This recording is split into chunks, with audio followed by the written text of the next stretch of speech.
ఇక్కడ వచ్చి అడిగినప్పుడు ఇస్తా చెప్పారు. మీరు చెప్పారు కదా, నమ్మకం ఏదైనా చెప్పండి, ఆయనకి అసాధ్యమైనది ఏమీ లేదని. ఇస్తా అన్నాను. 5,000 కట్టాలి, 5 పైసలు లేవు, జోబు లేవు. ఏ నమ్మకం పెట్టగలిగారు? నేను అట్లా ప్రార్థన, ఇదే వాక్యం మార్చుకోవాలి పలవటి అని చెప్తే ఆమె అనగానే ఒక ఫోన్ వచ్చింది. ఆ ఫోన్ ఎవరు చేశారు? ఒక అమ్మాయి ఫోన్ చేశారు. పాస్టర్ గారు ఎక్కడ ఉన్నారు అని అడిగారు. చర్చిలో. ఒకసారి సెయింట్ జోసెఫ్ స్కూల్ ప్రిన్సిపాల్ కూతురు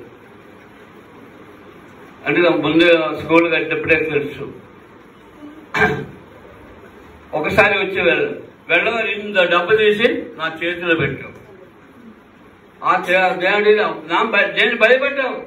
ఏం చేయాలి? ఈ డబ్బులు ఎవరు ఇచ్చారు? ఏం చేయమంటాడు అడిగితే మా ఆయన ఇచ్చాడు. డ్యూటీ లేకుండా ఉంటే ప్రార్థన చేసినప్పుడు, యేసునామములో ప్రార్థన చేసినప్పుడు డ్యూటీ ఆశ్చర్యాలు జాబ్ దగ్గరికి వెళ్ళి ఫస్ట్ ఈగలు రాగానే చాకోబాస్కి ఇవ్వని పంపించారు. చూడండి,